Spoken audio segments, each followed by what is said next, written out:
नमस्कार बच्चों, मेरा नाम है राहुल और आप देख रहे हैं MSABC क्लास। तो आज है कार्यपत्रक 55 13/11/2020 विषय विज्ञान, ठीक है, और गुरुत्वाकर्षण। तो नए बच्चे को बता देता हूँ, पुराने बच्चों को पता ही होगा। सपोर्ट मटेरियल खोलेंगे 2020-21, ठीक है।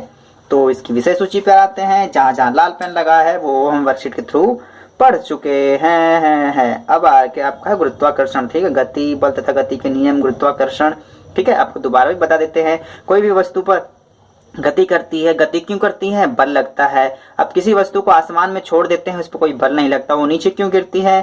वो जो पृथ्वी के अपनी ओर इसी खींचने का आकर्षण को ही गुरुत्वाकर्षण कहते हैं। तो गुरुत्वाकर्षण की ये पहली वर्कशीट हम पढ़ कर चुके हैं। जो आज करेंगे वो दूसरी वर्कशीट होगी, ठीक है।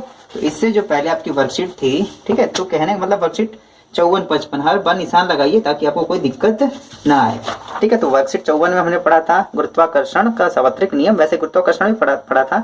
कोई भी वस्तु स्वतंत्र रूप से छोड़ने पर जब वह धरती की तरफ गिरती है तो पृथ्वी जब वो अपनी तरफ इस चीज को खींचती है तो इसी पृथ्वी के गुण को ही गुरुत्वाकर्षण बल कहते हैं, ठीक है। तो आप अलग अलग प्रकार से लिख सकते हैं, इसे याद भी कर सकते हैं। तो आज हम पढ़ेंगे गुरुत्वाकर्षण मुक्त पतन। मुफ्त नहीं है भैया, मुफ्त बिल्कुल भी नहीं है, ये है मुक्त पतन, ठीक है।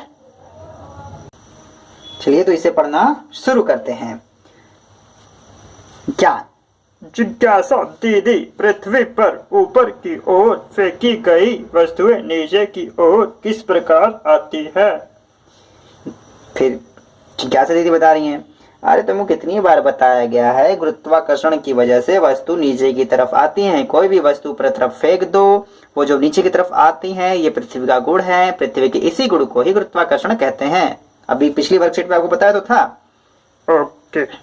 ज्ञान। कोई भी वस्तु जो पृथ्वी की सतह से ऊपर की ओर फेंकी जाती है वह एक ऊंचाई तक जाकर पृथ्वी की ओर गिरने लगती है। याद रखना, ये बहुत जरूरी पॉइंट इन्होंने बहुत अच्छा बताया कि कोई भी वस्तु आप फेंकते ना, एक लिमिट ऊंचाई के बाद जाके वो रुक जाती, फिर वहां से नीचे उतरने लग जाती है। अगर ऐसा नहीं होगा तो वो अंतरिक्ष में निकल जाएगी और वस्तु नीचे ही नहीं आएगी, गेंद खो जाएगी भैया।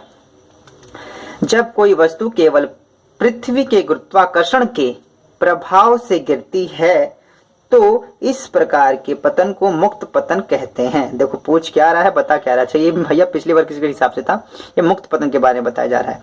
जब कोई वस्तु केवल पृथ्वी के गुरुत्वाकर्षण के प्रभाव से गिरती है तो इस प्रकार के पतन को मुक्त पतन कहते हैं। मुक्त पतन के समय वस्तु की गति की दिशा तो समान रहती है, मतलब एक ही दिशा में गिरती है, परंतु उसके वेग में लगातार वृद्धि होती है, जिसे त्वरण उत्पन्न कहते हैं। जैसे कि किसी भी त्वरण क्या है, मतलब एक समान लगातार गति, अगर वो बढ़ रही है तो बढ़ते बढ़ते बढ़ते बढ़ते जाती है। जैसे किसी प्रकार आप किसी एक बॉल को ऊपर फेंक देते हैं तो एक समान गति से धीरे धीरे बढ़ते बढ़ते बढ़ते बढ़ते आएगा। ये नहीं एक बार बढ़ा फिर रुका, बढ़ा रुका, ऐसा नहीं है। एक जो वृद्धि होती लगातार उसमें बढ़ती ही रही होती, जितनी ऊंचाई से आएगी उसमें उतनी ही गति धीरे धीरे बढ़ती रहती है। इसी ही गति को त्वरण कहते हैं। आप गति वाले में पढ़ चुके हैं। मुक्त पतन के दौरान वस्तु द्वारा अनुभव किया गया त्वरण गुरुत्वीय त्वरण कहलाता है। अब यही है, वो पृथ्वी की तरफ खींच रहा है। उस वाले में जब हमने पिछली बार त्वरण पढ़ा था तो यही था, एक समान गति बढ़ रही है, इसे त्वरण कहते हैं, गाड़ी मोटर के हिसाब से। लेकिन जब पृथ्वी अपनी तरफ किसी वस्तु को एक हिसाब से खींच रही है, एक लय से खींच रही है, तो इसे गुरुत्वीय त्वरण कहते हैं। गुरुत्वाकर्षण से आप याद कर सकते हैं, गुरुत्वीय त्वरण कहलाता है या कहते हैं। ये कई बार पेपर में आया था, गुरुत्वीय त्वरण समझाएं, त्वरण या तो गुरुत्वीय त्वरण। इसे स्मॉल जी, छोटे से जी द्वारा दर्शाया जाता है। छोटे से जी का मात्रक मीटर प्रति सेकेंड स्क्वायर है, ठीक है। जो ये बच्ची है, इसने बॉल बस इतने ऊंचे फेंका क्या, कोई बात नहीं, और ऊंचे फेंक देते हैं। यहाँ से लेकर जूम से ऊपर जाती है, टक टक टक टक टक टक धीरे बॉल नीचे आके नीचे गिर जाती है, फिर उठाते हैं, फिर ऊपर फेंकते हैं, फिर नीचे आती है, फिर ऊपर फेंकते हैं, फिर नीचे आती है, फिर थक के हम बैठ जाते हैं, बॉल भी बैठ जाती है। और हम बैठते क्यों हैं? क्योंकि हम थक जाते हैं। अगर गुरुत्वाकर्षण नहीं होता तो हम वहां पे गिर जाते, ठीक है। तो गुरुत्वाकर्षण की वजह से हम खड़े भी रहते हैं, बैठते भी हैं, ठीक है, ये बात भी याद रखना। पृथ्वी के गुरुत्वीय त्वरण के लिए समीकरण। अब यहाँ पे आपको डायरेक्टली समीकरण समझाया जा रहा है। देखो वर्कशीट है तो ये तो थोड़ा सा फास्ट तो चलेंगे ही, ठीक है, नहीं तो इसे पूरा आधा घंटा में समझाना चाहिए। चलो लेकिन इसे जल्दी कर देते हैं, इंपॉर्टेंट है, इसके फॉर्मूला इंपॉर्टेंट है। फॉर्मूला का हिसाब किताब आपका पेपर में आता लगाने के लिए।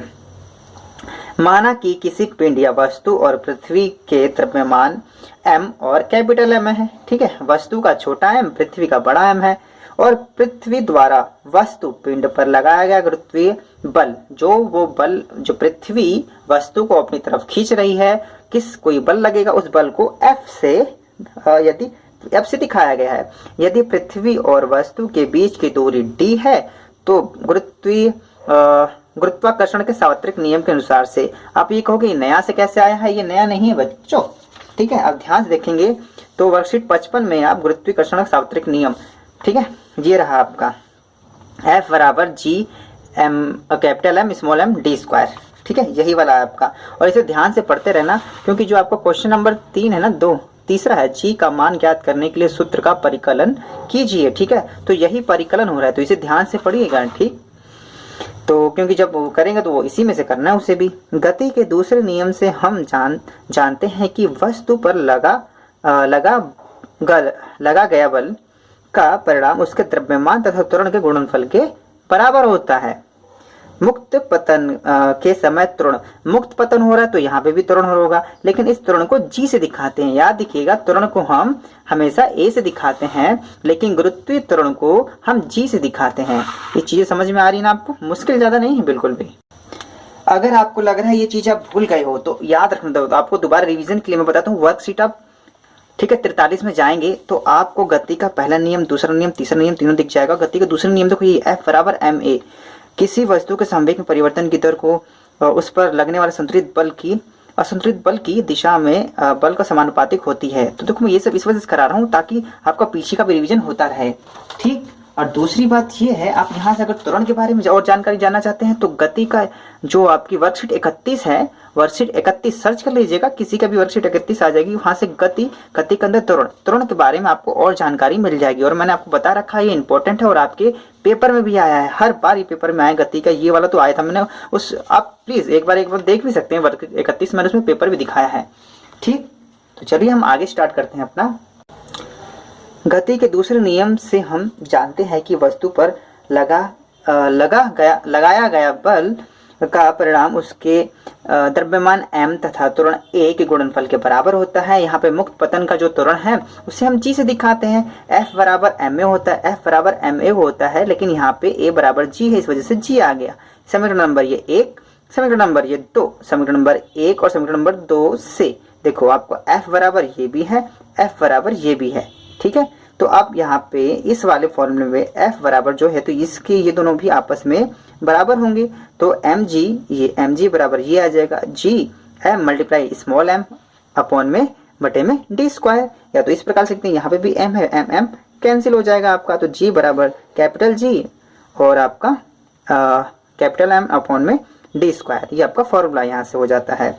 यदि वस्तु पृथ्वी की सतह पर अथवा उसके बहुत निकट है तो दूरी d पृथ्वी की त्रिज्या r के बराबर होगी, तब गुरुत्वाकर्षण बल के कारण त्वरण होगा G बराबर कैपिटल G बटे में कैपिटल M अपॉन में r स्क्वायर।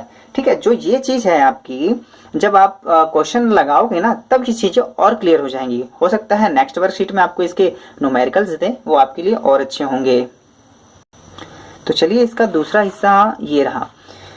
पृथ्वी एक समान रूप से गोलाकार नहीं है, जैसे आपको पता था। देखो हमें याद रखो, बचपन में किस हिसाब से पढ़ाया जाता है। एक चीज और बताता हूँ, क्या पृथ्वी गोलाकार है, ठीक है, फिर थोड़े हुए तो अंडाकार है, फिर और बड़े हुए तो संतरा जैसी, ऊपर थोड़ी चपटी जैसी है।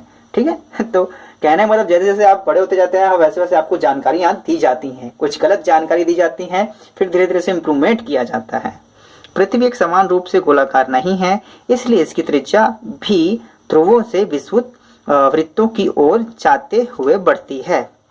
कहने का मतलब यहाँ पे इसकी त्रिज्या कम, अगर ऐसे देखेंगे इसकी त्रिज्या ज्यादा होती है। ठीक है, और इसके परिणाम स्वरूप, और यही रीजन है कि G का मान ध्रुवों पर विषुवत वृत्तों से अधिक होता है। G मतलब ये जितना दूर वस्तु को दूर रहेगी और G का स्मॉल g का मान उतना ही बढ़ेगा, तो ये कारण है इसका। ठीक, आते हैं आपके प्रश्न उत्तर पर। ठीक है, काफी इजी प्रश्न उत्तर हैं आपके, और आप किसी वर्कशीट में से लिखा गया और थोड़ा सा मैंने आपने बाहर से लिखा है ताकि आपकी चीजें समझ में आए। मुक्त पतन को संक्षेप में समझाएं। अब देखो कुछ बच्चों, आप मुक्त पतन यहीं से भी लिख सकते हैं, ठीक है। और मैंने भी यहाँ से मुक्त पतन कैसे लिखा है, जब कोई वस्तु केवल पृथ्वी के गुरुत्वाकर्षण के प्रभाव से गिरती है तो इस प्रकार के पतन को मुक्त पतन कहते हैं। मुक्त पतन के समय वस्तु की गति की दिशा समान रहती है, वस्तु पृथ्वी की केंद्र की ओर गिरती है। ये मैंने अपने मन से लिखा है, अपने मन से मतलब वर्कशीट में नहीं था, वैसे आपके सिलेबस में भी उसमें मिल जाएगा आपके बुक में, ठीक है। वस्तु पृथ्वी की केंद्र की ओर, कोई भी वस्तु का ऊपर फेंकते हो जब नीचे किस तरफ गिरती है, पृथ्वी की केंद्र की ओर गिरती है। तो ये चीज में नहीं लिखी गई है, लिखना चाहते तो अब यहाँ से लिख सकते हैं। क्वेश्चन नंबर 2, ठीक है। गुरुत्वीय त्वरण किसे कहते हैं, इसका मात्रक लिखिए, ठीक है। देखो गुरुत्वीय त्वरण किसे कहते हैं, आप इतना सा भी लिख सकते हैं, ठीक है। मुक्त पतन के दौरान वस्तु द्वारा अनुभव किया गया त्वरण गुरुत्वीय त्वरण कहलाता है, स्मॉल जी से दिखाते हैं। लेकिन मैंने थोड़ा सा और एक्सप्लेनेशन करके लिखा है ताकि आप अगर अकेले में पढ़ो ना तब भी आपको चीजें समझ में आ जाए। जब कोई वस्तु पृथ्वी की ओर गिरती है तब त्वरण कार्य करता है। यह त्वरण पृथ्वी के गुरुत्व बल के कारण होता है। इस त्वरण को पृथ्वी के गुरुत्व बल के कारण गुरुत्वीय त्वरण कहते हैं। इसे स्मॉल जी या छोटे जी, पार्ले जी से नहीं, बिल्कुल भी नहीं, केवल छोटे जी से प्रदर्शित करते हैं। इसका मात्रक मीटर प्रति सेकेंड स्क्वायर है। बस हो गया ये इतना आपका, ठीक है। अब आते हैं प्रश्न नंबर 3 पर, ठीक है। प्रश्न नंबर 3 देखेंगे आपका। तो प्रश्न 3, जी का मान ज्ञात करने का सूत्र परिकलित कीजिए। अब आपको ये लिखना कहाँ से है, प्रश्न नंबर 3, तो 3 का उत्तर ये यहीं से है, ठीक है। उत्तर 3 आपको ये यहाँ से लेके, ठीक है, दोबारा से वही लिखना है, इस वजह से मैंने इसे लिखा नहीं, आपको यहाँ तक लिख लेना है, ठीक है। आपके पास वर्कशीट भी होगी, आप वहां से भी देख के लिख सकते हैं, इसी वीडियो को रोक के भी लिख सकते हैं, कोई दिक्कत की बात नहीं है। और ये मैंने आपको ऊपर समझा ही दिया था, ठीक। वैसे में आप मेन है जो फॉर्मूला ये याद कर लेंगे, जी स्मॉल जी बराबर कैपिटल जी अपॉन में कैपिटल एम अपॉन में आर स्क्वायर। अभी आप क्वेश्चन जब इसके ऊपर न्यूमेरिकल लगाएंगे ये भी याद हो जाएगा, कोई रटने वाली जरूरत नहीं है। मैथ में जैसे था वैसे ये भी है, मस्त। जी का मान पृथ्वी के विश्वत वृत्तों की अपेक्षा ध्रुवों पर अधिक क्यों होता है, ठीक है। तो आप इसे भी यहाँ से भी लिख सकते हैं, लेकिन चलो फिर भी मैंने एक लिख दिया है, ठीक है। प्रश्न नंबर 4 का उत्तर, 3 का उत्तर तो यहीं से लिखना है, पहले बता रहा हूं मैं आपको, और 4 का उत्तर ये है आपका।